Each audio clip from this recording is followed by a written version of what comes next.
Hey, we're back.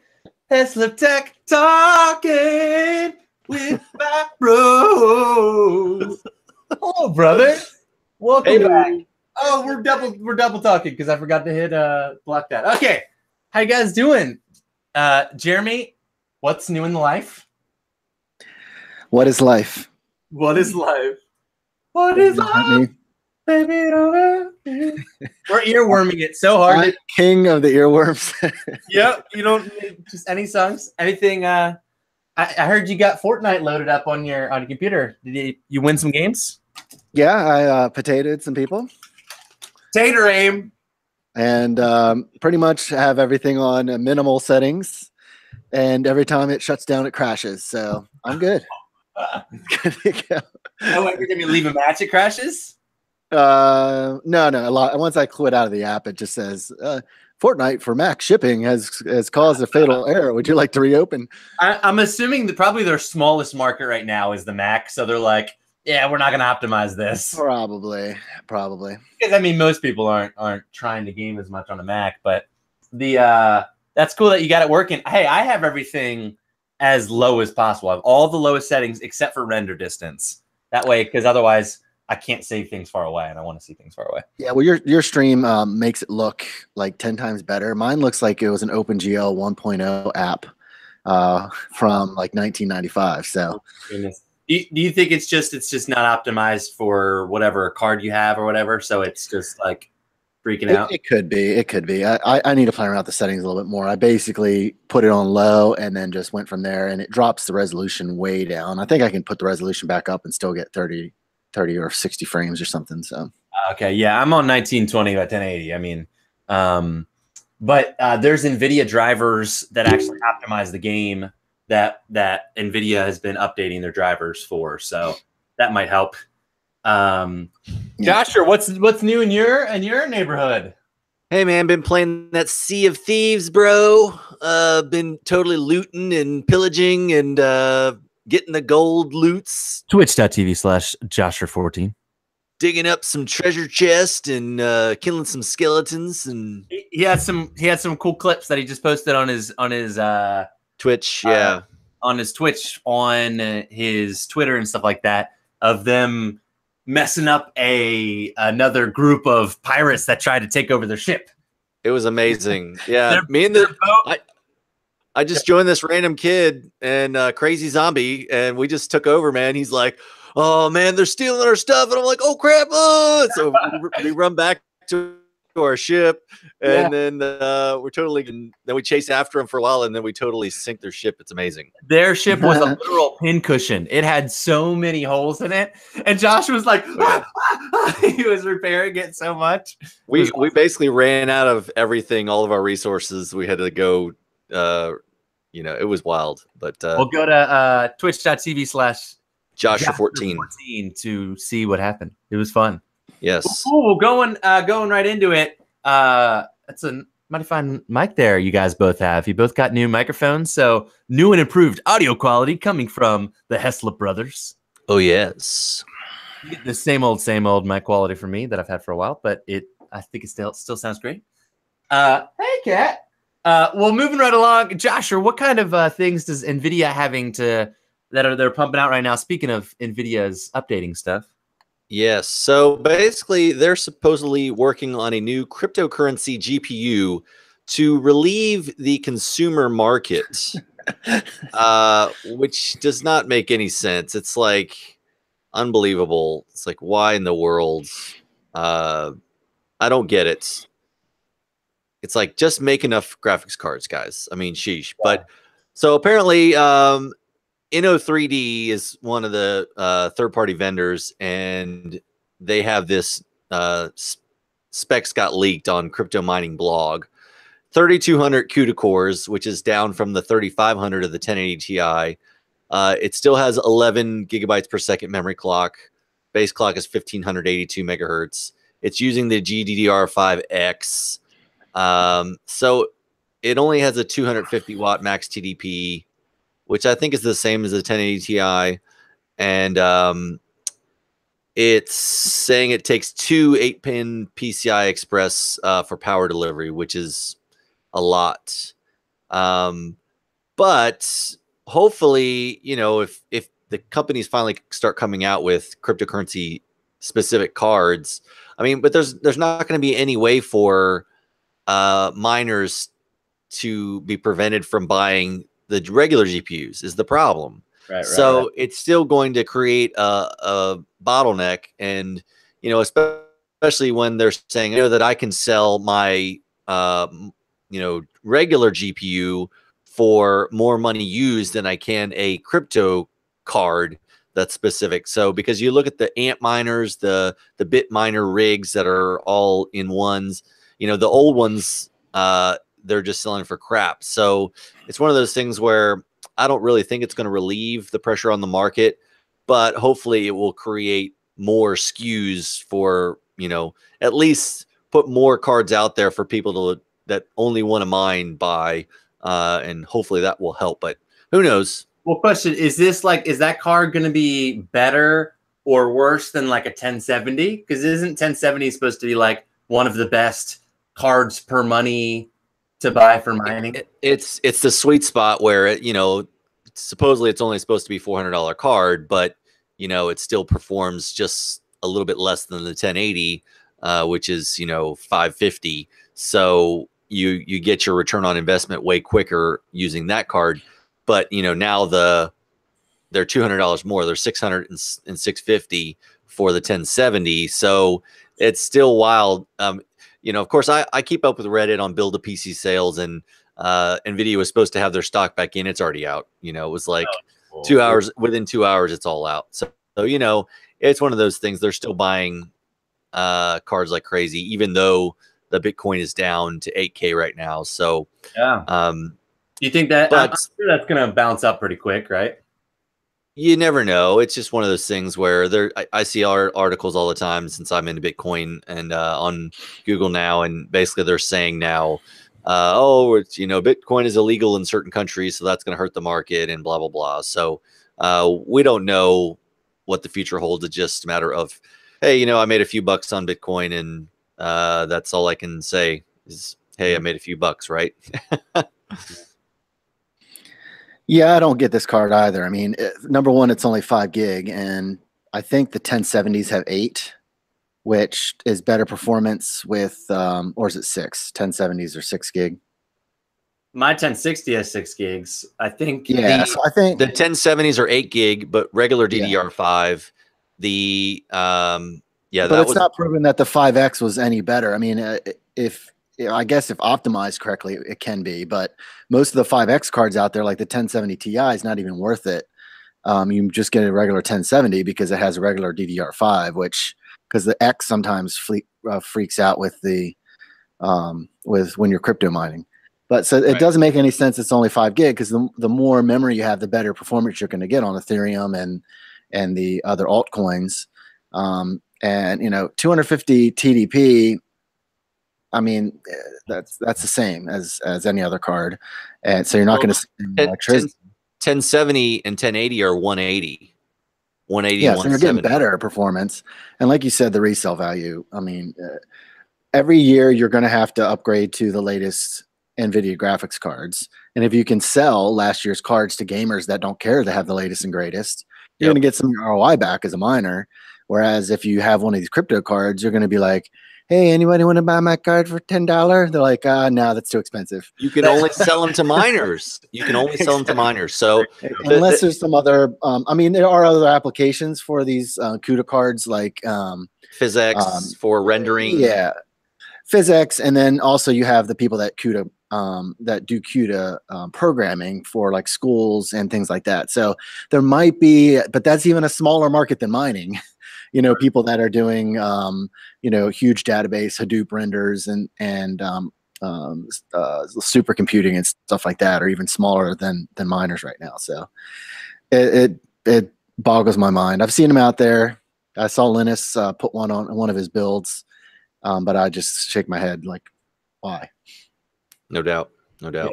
Yeah. Crazy. Well, speaking of some of these budget things, what's happening with these new low-cost iPads, Jeremy? They're got some new support rolling? So there may be some new features coming out on new iPads. I think they're supposed to have sometime next month, maybe a couple weeks, another iPad release. Usually they do like iPads and some MacBooks and stuff like that in the spring. But let me show my screen. But the new ones, they're supposedly going to be getting pencil support, is what all the analysts are saying and stuff, which is about time. I mean, they should have every new iPad come with that digitizer. I mean, they pretty much it's already built in anyway, so just do it, guys. I mean, just turn it on. So I mean, maybe it'll add maybe $5 cost to them, but it should be added. So it'll be good. I mean, I think they're saying it's a response to all the Chrome pads and stuff out there that have styluses, and things like that. Especially ones that are this high fidelity as the Apple Pencil, which is pretty good for the iPad Pros. That being said, you can get pencils and touch capacitive nubs for the current iPads and iPhones and stuff. It's definitely not as nice.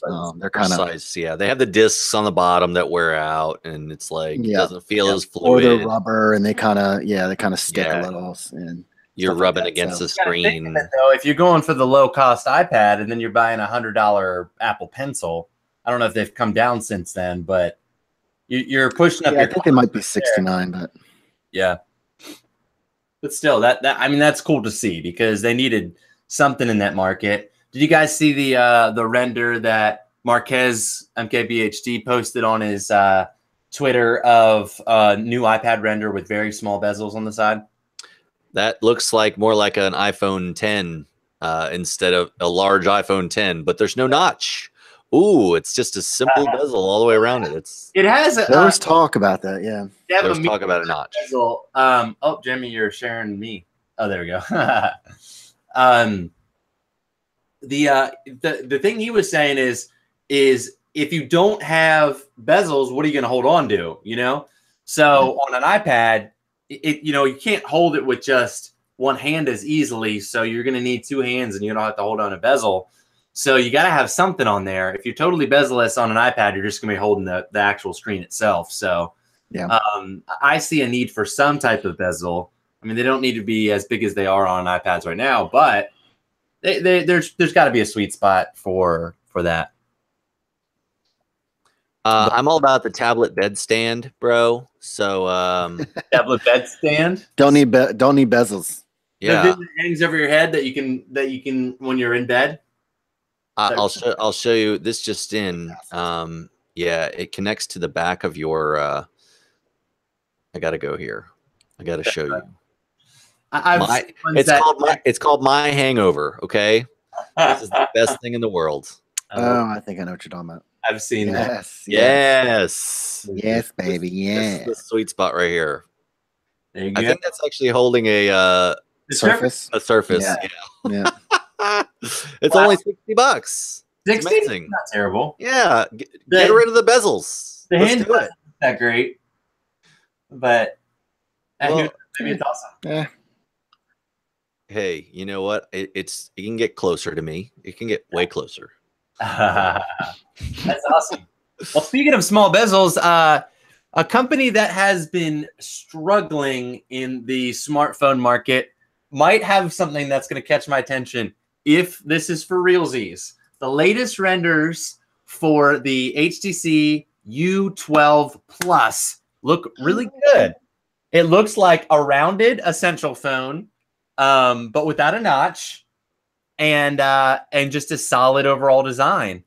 I mean, I love how HTC they have the textured powered button with the different color on the side there. It looks like some type of glass or ceramic, just like the Essential.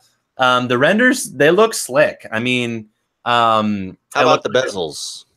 It's hard to tell here, obviously. I mean, it looks really small on the sides, just a top and a bottom. But look, the sides look really, really small. So, it's looking really good. This is something that can get me interested, especially with 3.5-inch headphone jack still not there. They haven't done that in a while. but the dual camera looks sleek, looks simple. It looks like there's either dual camera or another sensor on the front. I'm not sure what that would be, if there's like another camera or another sensor. But they need something new that is going to bring them back, because poor HTC, their U11 was okay, the newest one that they just came out with, but it just didn't get enough enough showing. It just really was. It just got lost in the picture. So this might be their only flagship for the year, is what people are saying. And if they put money into it and really market it well, it could be a decent comeback. But they got a lot to come back for. What do you guys think about this? Yeah, I mean, it doesn't have like that killer feature. It doesn't look like. So it's gonna, you know, hey, you can squeeze the phone. You can dual selfie camera. Right. I mean, it does have dual rear cameras, it looks like, but you know, I mean, the designs look nice. It's just going to be down to software and hardware features and the total package. Yep. Yeah. So I don't know. I mean, it's the 18 by 9, still bottom facing speaker. Yeah, I'm gonna see what it's gonna be. I mean, it's supposed to have the Snapdragon 845, 6 gigs of RAM, 128 storage. But we don't know. I mean, this could be coming towards April or May, is where the rumors are hitting. But who knows? I mean, HTC needs a win, and it looks good. This would be something I'd be interested in. It looks smooth. It looks sleek. The thing I like about HTC is they get out updates faster than Samsung. Samsung this week is just getting Oreo on the S8. That's been over 6 months now since that release, and they already have the dev build of 9. So Samsung's pretty slow on their updates. So this might be exciting for some people. It could be the sweet spot of if you don't like the curved bezels on the Samsung devices, or you want something a little bit different, this could be a good little in-between product. They're supposed to be cheaper than the S9 Plus too. It's supposed to be cheaper than those, and whizzing on TouchWiz, bro. They're supposed to be cheaper. They're trying to undercut Samsung a little bit, but we'll see. Who knows? Anything is possible. Indeed. You never know. You never know. It better be cheaper. It better be. If they're so how long can it record 4K 60 frames? That's what I want to know. That's a good question. Not longer than 5 minutes. It's going to have HTC's U Ionic chip. Okay, so it's going to be amazing. It could do it. Well, Josh, what's happening with EA, and what's happening in the games these days with them? Yes. So this is going to be my last story because I got to cut out of here, and go to work. But EA admits defeat. Battlefront 2 was the game that had so much controversy that it took you like 20 hours just to unlock one hero. Yeah. And unbelievable. And all of the loot boxes with just random crap and just so much loot. Purchase more crystals, only $20. Just ridiculous. Yeah. So they finally admit defeat. They're unlocking all the heroes, and they remove the pay to win mechanics. So I might buy it now. Wow. Exactly. So Reddit, we did it. We won. It's like, come on now. But yeah, they said it petition. They said it could take 40 hours to. So EA now holds the record for the most downvoted comment in Reddit history. I saw that. So yeah, but yeah, so they basically said their system for loot crates and stuff was the worst, inspiring states like Hawaii and Belgium to investigate banning loot crates altogether. Wow. And so, but hopefully the new updates, they're going to be going live this week. The entire progression process has been revamped. Star cards, which give access to various buffs, will only be earned through gameplay and you keep access to any star cards you already had. All heroes and hero ships are now unlocked from the start. Microtransactions still exist within the game, but they're limited to cosmetic items and have no impact on gameplay. Yep. Yes. So- Yes. Yeah, so instead of buying loot crates, you earn skill points as you level, and these skill points can be used to buy various star cards and all that kind of stuff. So, Nice. you know, it's still, they say should you buy the game? Okay, so if Battlefront 2 is the kind of game you would have purchased if it hadn't been used pay to win microtransaction, there's a strong argument for purchasing it now. Yeah. So, you know, hey, it's Star Wars. It's got all the cool, the ship combat is awesome. I played some of the beta, and you know, that's really cool to go around in an X-wing or a TIE fighter and stuff like that, or a Y-wing bomber. Yeah. So yeah, I'm sure it'll be, you know, $20 before we know it. I'm sure you can find it. Well, that's Find the a- Basement. Walmart special. a used boxed copy at the old GameStop for real cheap. I really wanted to. I was really excited about it when I first saw it. I was like, but then all of the Reddit and the YouTube reviews and people like talking about it on Twitch, I was like, I just can't justify paying $60 just to have to pay $20 to $40 more to make it usable, to like Right. have a playable game. And so, you know, you're looking at $80 to $100 just to like play a decent game. And I'm like, man, I'm going to wait till this comes down to 40. And now that'll be all the content. So win-win. No doubt. Well, brothers, I know you got a couple more stories to go through, but thanks for talking tech with me. I got a jet, and I'll be on Peace out. later on Twitch to do some Sea of Thieving. And if anybody wants to join me, my Xbox Live username is JosherTX14. So just add TX before the 14. Okay, guys? Thank you so much, and we will see you later. Love you, buddy. See ya. Later. Peace. So speaking of games that are taking over and frustrating people, we got an article that Jeremy showed me that I've witnessed firsthand. It is, if you didn't know, this little game called Fortnite is kind of taking over the world. It's a free-to-play game, and recently they blew everybody's mind by making it on mobile. That is right, on iOS devices, you can play this as long as you have a 6 Plus or earlier, or newer, or an iPad 4, something and newer. And yeah, there's Fortnite mobile right there. So the problem is that Fortnite is really popular with students from the ages of like 10 to 18. And here's what's happening is that teachers are ticked because it is destroying schools. Teens and teachers say that Fortnite mobile is destroying some schools. They're saying that the Wi-Fi networks are just being blown up because of PUBG Mobile and because of Fortnite Mobile. So many people, my school's Wi-Fi is butts ever since all these jokers got Fortnite Mobile.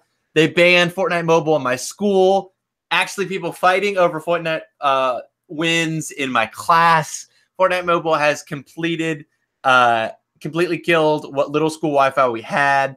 The only thing that happened in school today. And so here's these kids that are during class playing Fortnite Mobile. It's free and anybody can play. So they're on mobile during class on Wi-Fi playing. I literally saw a video of a kid that was playing Fortnite. He was like in the top 3 and a teacher found out and saw it. So she took the phone and started running around the room and fighting the other squads. And he's like, no, I'm going to win. No. And like chasing after her. She looked about my age or something like that. She looked like a younger teacher.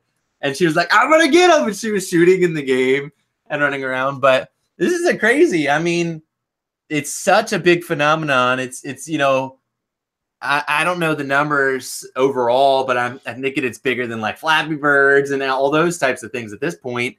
They're making millions, if not billions at this point already between the platform. I need to look it up, but within like the first 2 weeks, they already made like hundreds of millions on mobile, which was crazy. Let me look that up real quick. Fortnite mobile earnings. It was crazy. But yeah, it's crazy. Fortnite mobile only took 3 days to make $1 million. So 3 days and it made $1 million. So they're probably making hundreds at this point in the first couple weeks.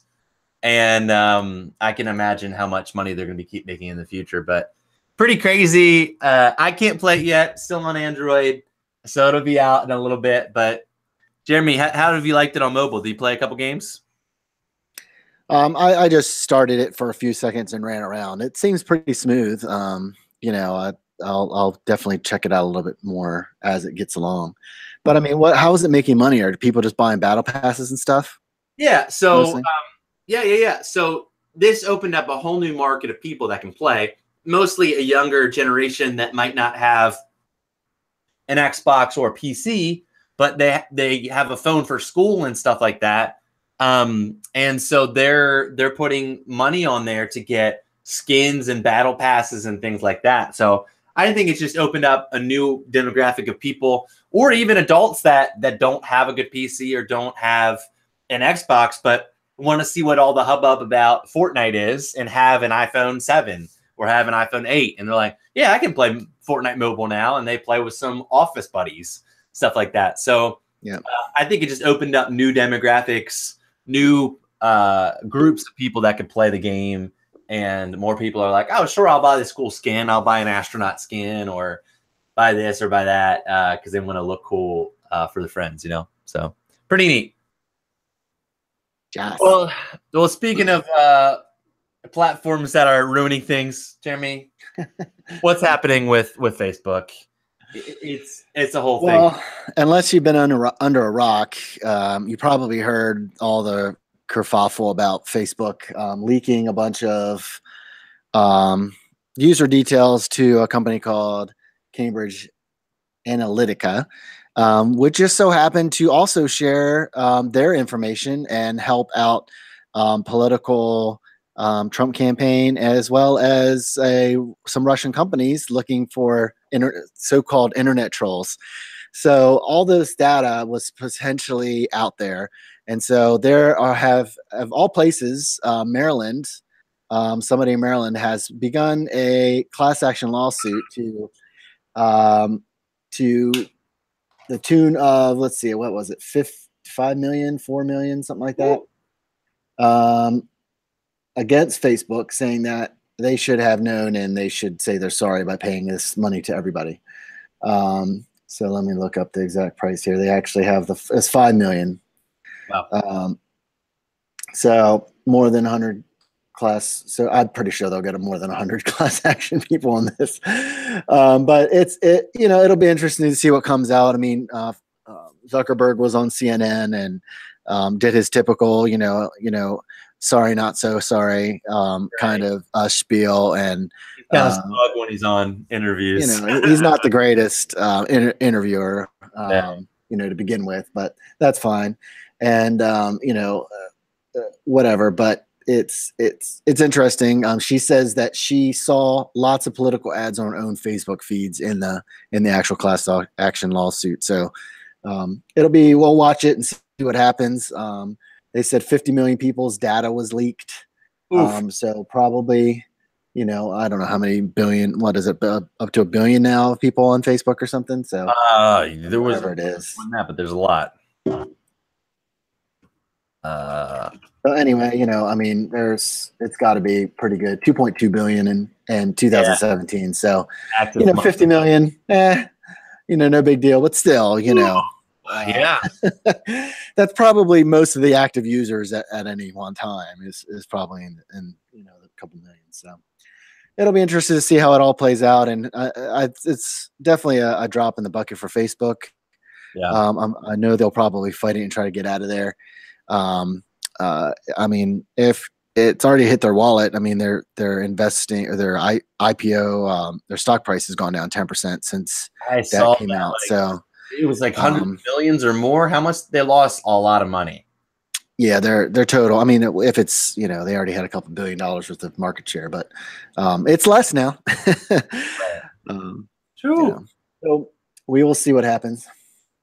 That's pretty crazy. I mean, we were already concerned and already like on edge about Facebook and how they deal with our privacy and our information, and they're not really encouraging us by this. So, and we'll see kind of how this plays out. We'll see if good old Mark has some things to say about it, or if he has some clarifying statements maybe, but hopefully it'll get wrapped up and people get back to sharing photos of their kids and Well, there's a law that was going to be tried to pass last year that had to do with transparency of ads. So if you were doing a political ad, you would have to state all the places and all the variations that you did, which Facebook is surprisingly for, except Mark was saying that he doesn't want to have to be the one to make a website to track all that stuff. So he's like, yeah, we'll give you the data, but we'll just give you the data. We're not going to like have people log in and see the political ad information. We're not going to be the storehouse for all that stuff. Cause I can imagine to keep track of all that and have to, keep it in databases would be insane. Cause people can sometimes have like 300 different styles of one ad, just with a little bit of wording and a different image and stuff like that. So we'll see. New era and the laws have to catch up to it. Yeah, that is the bunkers. But I'm just gonna stick to using Twitter more. Well, I just saw an article that what's his name? Elon Musk just deleted Tesla's and SpaceX's Facebook. I saw that on Twitter. I was on Twitter and I saw some people challenge accepted. that because someone said something about Facebook and Elon was like, "What is Facebook?" He literally said, "What is Facebook?" And then I kind of want to bring up the tweets now. And then they were like, "You have a SpaceX Facebook page," and he's like, "I know nothing of that." And they posted it to him, and then he deleted it right after. Did you see that? Yes. I'm gonna bring up the tweets because it's kind of hilarious. I didn't see the tweets, but I did see the that he had deleted it because of a challenge on Twitter. So yeah, because someone yeah, I don't. It's yeah. Here's the stream of tweets. So this guy said, "It's time, delete Facebook." And he said, "What's Facebook?" And they said, "Delete Facebook page on Facebook if you're the man." I didn't realize there was one. Will do. We're waiting. Social media person worrying about their job like, this should be deleted too, right? Says definitely looks lame anyway. And yes, there was SpaceX deleted. There was Tesla deleted. Both of them deleted. So he's a man of his word. He said Facebook is lame. He deleted the accounts and he was done with it within minutes. He's a man of action. He said, That's great. This is what I say. This is what I do." That's good. So he doesn't have his own personal one either. Someone tried to like create a Elon Musk he was like, "That's not official. That's not me." So they were like, "Well, what's this then?" He was like, "That's not me." Fake. But, yeah. Well, I hope you guys are doing so well. Jim, do you have any other thoughts or things you wanted to mention before we head on out? Nope. Just follow us, subscribe to Joel's channel, and when Tech Talks come out, you'll be alerted. Hit the little notification. And you might see me on his Twitch soon if I can get all the settings tweaked on Fortnite to play some squads or some duos and potato all the guns. We're trying to get some, picture this, we're trying to get the triple Heslop brothers Fortnite championship matches. So we're going to have the Jeremy Josh Joel and then probably get Michael Kellogg in there. He'll just be the fourth or someone else to fill in the fourth. That will be crazy and wild. And we'll try to get some wins. All the guns. Yeah, we'll try to win it up. But I'm looking forward to it. I played a couple matches with Josh before while I was in Texas and things like that on stream. So try to get the whole Heslop crew. Josh said, "I'm in."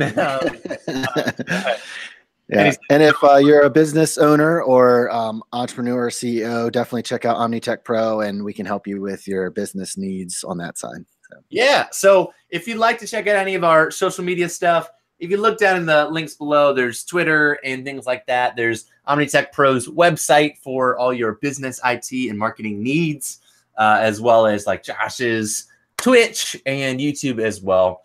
Guys, thank you so much for watching. I appreciate you. You guys have an absolutely wonderful day. Check you in the next one.